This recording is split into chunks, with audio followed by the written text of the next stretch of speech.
तो वास्तव में जब सफल नेतृत्व होगा, सफल प्रबंधक होगा, कोई तभी संभाल सकता है। ये भगवान के भीतर गुण है। सहनशीलता, धैर्य भगवान श्री राम के भीतर पूर्ण तरह विराजमान है। कितनी भी बड़ी समस्या आवे लेकिन श्री राम धैर्य नहीं खोते हैं, धैर्य उनका बराबर बना रहता है। ये गुण है। और भगवान श्री राम के अंदर शील देखो कितना है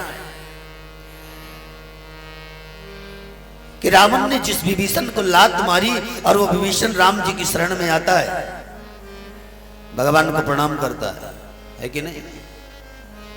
अरे दुश्मन था, फिर भी दुश्मन ने ठुकरा दिया, वो दुश्मन का भाई था, उसे उससे बिल्कुल बात नहीं करना चाहिए। अभी अगर कोई दुश्मन हमारे समक्ष आए तो सील हम भूल जाते हैं और उससे ऐसा शब्द बोल देते हैं कि उसे बुरा लगता है। हाँ, वो चला जाता है, गिर जाता है, भीतर से गिर जाता है। लेकिन श्री राम क्या कहते हैं? श्री राम का सील कितना सुंदर है कि ऐसे व्यक्ति को, जो व्यक्ति दुश्मन पक्ष का है, ऐसे व्यक्ति को भी भगवान सहज नाम से नहीं लंकेश कह करके पुकारते हैं।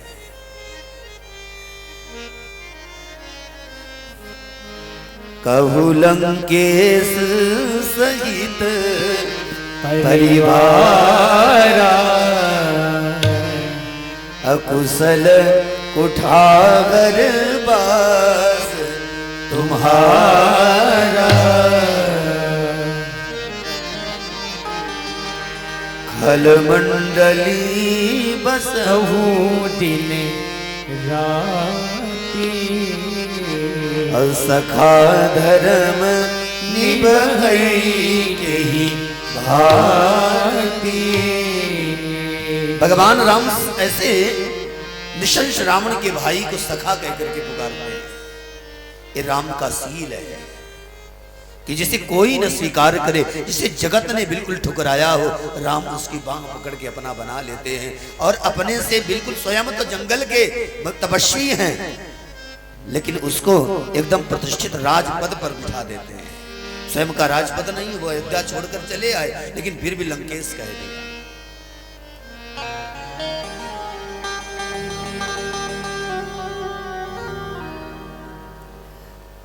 और विभीषण को लगा कि अरे ये तो मेरे मन में पहले बात चल रही थी, इनको कैसे पता लगा कि मैं लंकेश बनना चाहता हूं।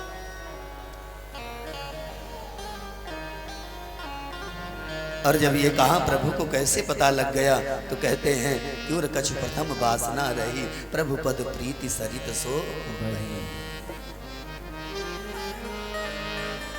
जितनी उम्मीद नहीं थी उससे ज्यादा मेरे प्रभु ने मुझे दिया। ये तो बहुत पहले की कामना है कि लंका के पीठ पर रावण जैसा अत्याचारी राजा नहीं, विभीषण जैसा धर्मवान राजा होना चाहिए। अगर मैं होता तो यह धर्म न होने देता, क्योंकि विभीषण जी धर्म के अनुयायी हैं। और बीच में थी प्रभु के चरणों की कामना की, लेकिन कभी की वो दबी हुई कामना आज प्रभु ने उखाड़ दी। प्रभु की परम कृपा है, ये उनका सील है, क्योंकि वो कामना कभी न कभी मेरे अंतर से उपजती, उभार मारती और फिर ये प्रभु का प्रेम नष्ट हो जाता। इसलिए भगवान ने उसको उसकी पूर्ति करके और मुझे मित्र कहा, मैं धन्य हो गया। ये राम का सील है।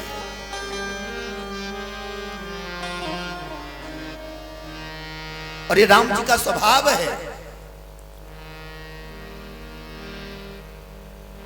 कि राम जी उदार है।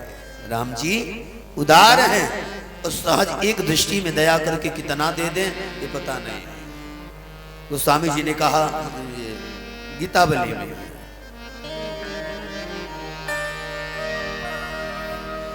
बिनु सेवा जो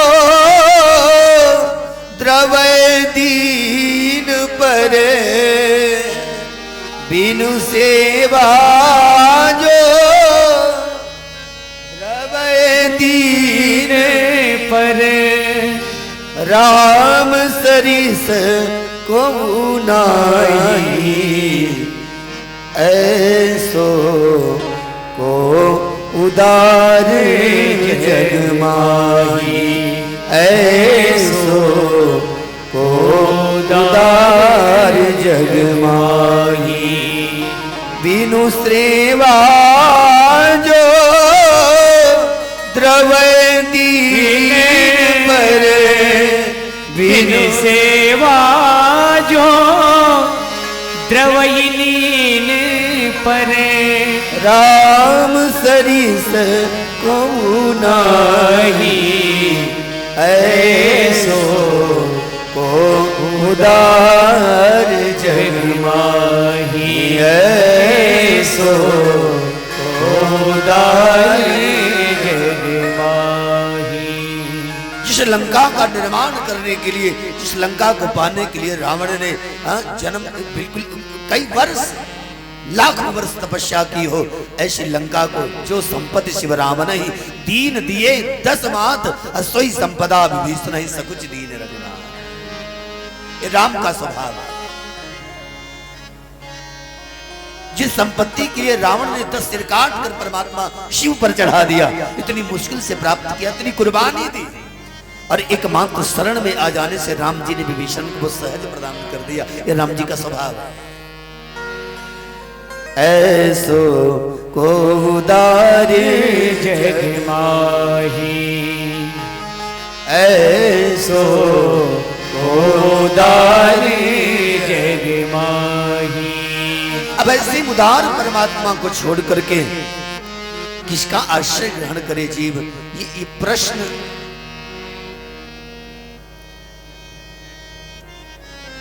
निरर्थक है, क्योंकि राम जहां है, जहां शिव है, जहां विष्णु है, जहां भगवान वाराह है, वहां पूछने की आवश्यकता नहीं कि आश्रय किसका लिया जाए। अगर दुनिया में कोई आश्रय लेने योग्य है तो वो परमात्मा है, क्योंकि जगत का आश्रय आप लोगे तो जगत वाले आपको नौकर बना लेंगे, और जिसने प्रभु का आश्रय लिया प्रभु ने उसको मालिक बना दिया। ये ले पूरी लंका का मालिक बन जा, ये ले मेरा आश्रय लिया पूरे पूरे किष्किंधा का मालिक बन जा, ये ले मेरे तूने दोनों पगों का आश्रय ले लिया, तू हर दिल का मालिक बन जा, बिना तेरे मेरी भक्ति सफल न हो। ऐसे हनुमान जी महाराज की सर्वदा जय।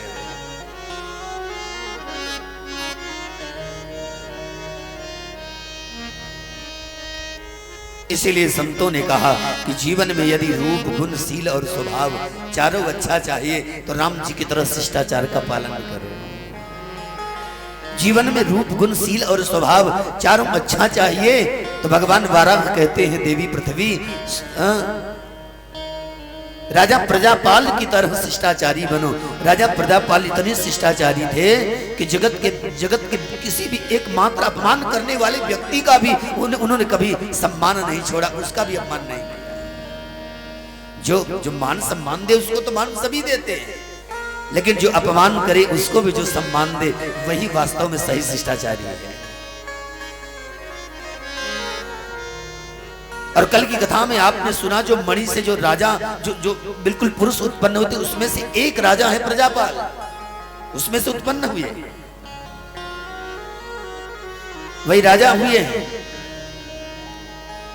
और शिष्टाचार के साथ साथ भगवत प्रेम जरूरी है, नाम जप जरूरी है, क्योंकि नाम जप होगा तभी बुद्धि में अच्छा सूझेगा। हाँ, जब राम जी अंदर बैठे होंगे तभी अच्छा सूझेगा, और नहीं होंगे तो फिर जय राम जी की। इसीलिए संतों ने बड़ी सुंदर पंक्ति में गाया,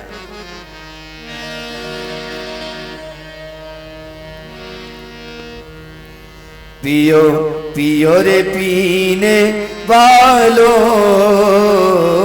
तुम राम नाम रस पिया करो।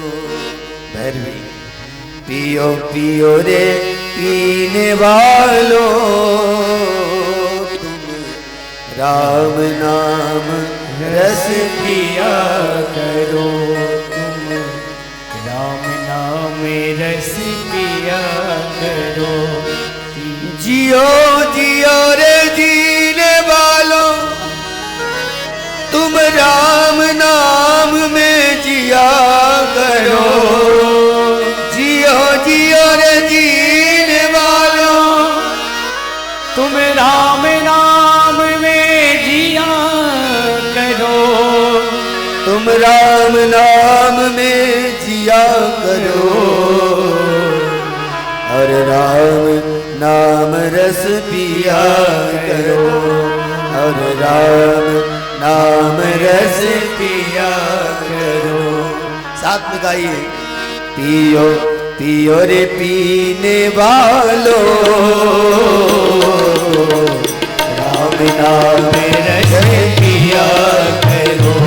पियो पियो रे पीने वालों, तुम राम राम रस पिया करो। पियो पियो रे पीने वालों, राम नाम रस पिया करो। पियो पियो रे पीने वालों, तुम राम नाम रस पिया करो। तुम राम नाम रस पिया करो। राम नाम रस पिया करो। तुम राम नाम रस पिया करो। तुम राम नाम रस पिया करो। पियो पियो रे पीने वालों, तुम राम नाम रस पिया करो। पियो पियो पीने वालों, तुम राम नाम रस पिया करो। ताई गौर हरि बोल। हाथ ऊंचा करिए और ताली सेवा करते हुए सब गाइए।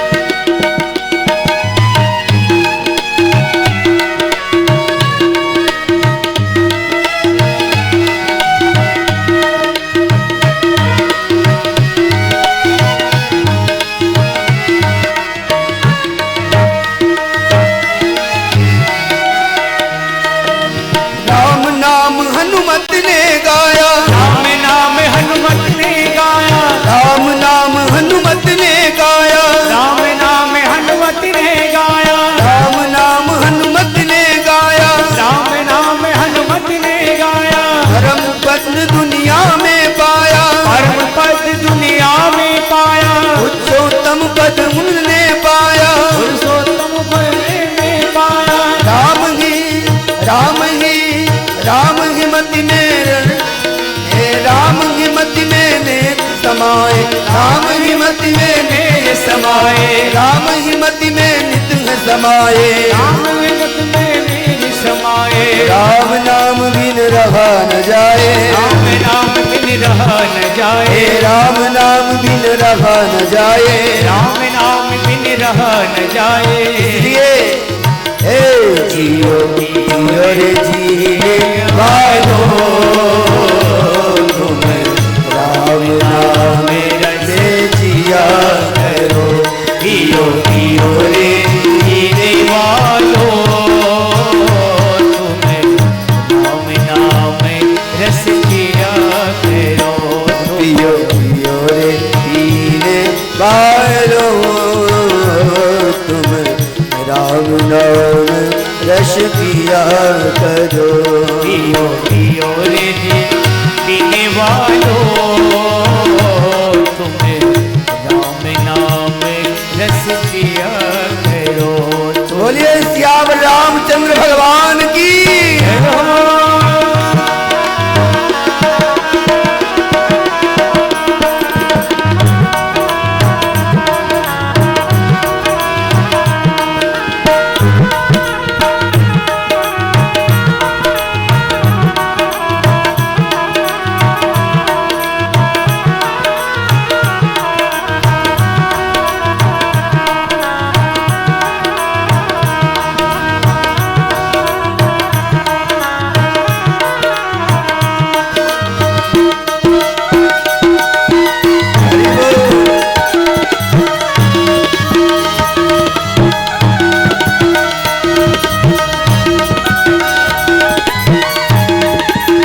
चलने वालों तुम राम नाम में चला करो। चलो चलो रे चलने वालों तुम राम नाम में लिया करो। जियो जियो रे जीने वालों तुम राम नाम में जिया करो। जियो जियो रे जीने वालों तुम राम नाम में जिया करो। पियो पियो रे पीने वालों तुम राम नाम रस पिया करो।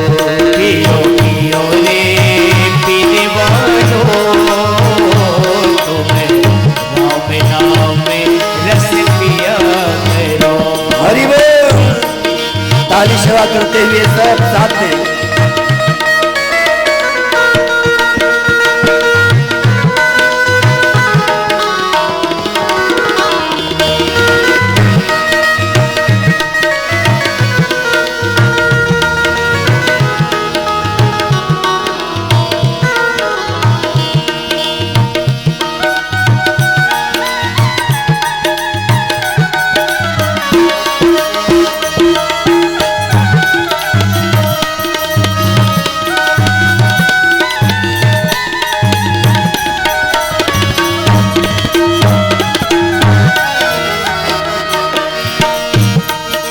राम नाम ने ही तो प्यारे, राम नाम ने ही तो प्यारे, राम नाम ने ही तो प्यारे, राम नाम ने ही तो प्यारे। केवट भाग्य जगाए रे, केवट भाग्य जगाए रे। वन वनवासी राम प्रभु जी, वनवासी राम प्रभु जी, वन वनवासी राम प्रभु जी, वन वनवासी राम प्रभु जी। केवट के घर आए रे, केवट के घर आए रे, केवट के घर आए रे, केवट के घर आए रे। ये पियो पियो रे पीने वालों तुम हरि चरणामृत पिया करो। पियो पियो रे पीने वालों तुम्हें हरि चरणामृत पिया करो। जियो जियो रे जीने वालों तुम राम नाम में जिया करो। जियो जियो रे जीने वालों तुम राम नाम में जिया करो। तुम राम नाम में जिया करो। तुम राम नाम में जिया करो। तुम राम नाम रस पिया करो। तुम राम नाम रस पिया करो। तुम राम नाम रस पिया करो। तुम राम नाम रस पिया करो।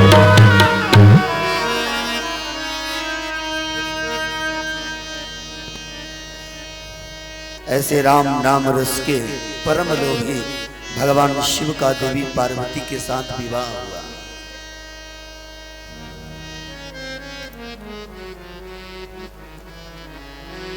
बृहस्पति ने सुप्रतीप को गधा सुनाई और फिर सुप्रतीप भगवान श्री राम का राम दया पर स्तोत्र का पाठ करते करते श्री राम के परम पद को प्राप्त हुए। और फिर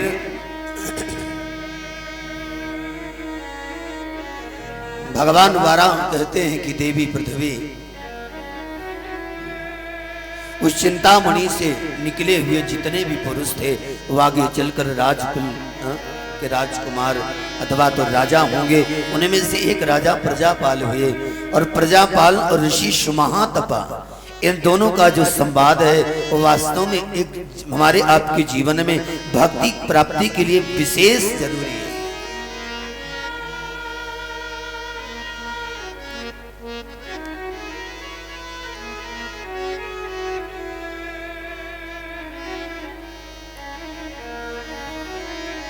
भगवान शिव के विवाह की बड़ी सुंदर चर्चा सुन करके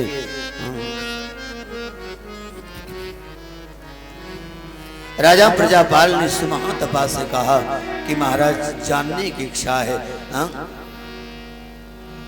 कि संसार में अगर कोई शुभ कार्य करे तो उसमें तो विघ्न आते ही हैं, लेकिन कई बार अच्छा व्यक्ति शुभ कार्य करता है तो उसमें विघ्न आते हैं, और बुरा भी व्यक्ति शुभ कार्य करता है तो उसमें भी विघ्न आते हैं। तो बुरा व्यक्ति जब शुभ कार्य करता है तो उसके कार्य में विघ्न आते हैं, तो उसका कार्य रुक जाता है। लेकिन अच्छा व्यक्ति जब शुभ कार्य करता है तो गणेश जी का स्मरण करता है तो उसके कार्य बन जाते हैं। ऐसा क्यों?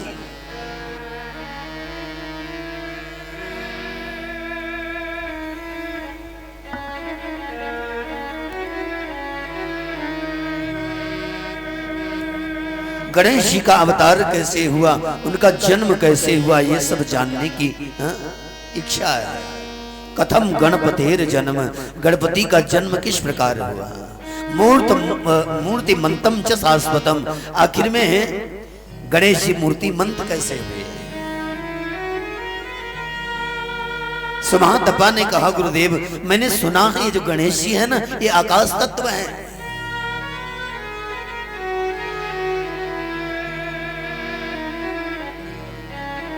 महाराज भगवान की पृथ्वी की मूर्ति जल ये मिट्टी की मूर्ति दिखाई देती, हमने देखा है। जल को भी मूर्त रूप होते मैंने देखा है, अग्नि को भी सूर्य नारायण के रूप में मूर्ति रूप होते हुए हमने देखा है। कभी कभी वायु को भी मैंने मूर्त रूप होते हुए देखा है, लेकिन महाराज आकाश मूर्त रूप कैसे होता, आखिर में गणेश जी के रूप में आकाश मूर्त रूप कैसे हुआ, ये बताने की कृपा करें। ऋषि सुमहातपा ने कहा कि राजा प्रजापाल एक